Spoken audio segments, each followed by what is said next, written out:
eighty भी किसी गुणन हो ये 3×5 = 15 है किंतु 15×3 = 45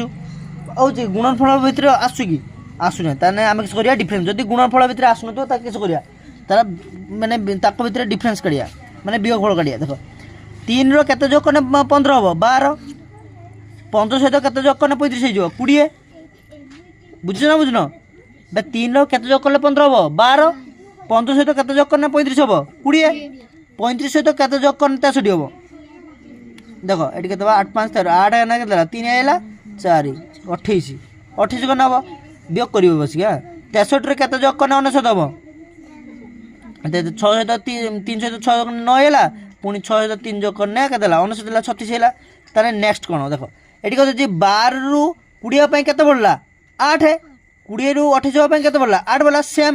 माने सेम पैटर्न 28 रु 36 पई केते पड़ला 8 बोला ताने ये ए संख्याटा के हेबो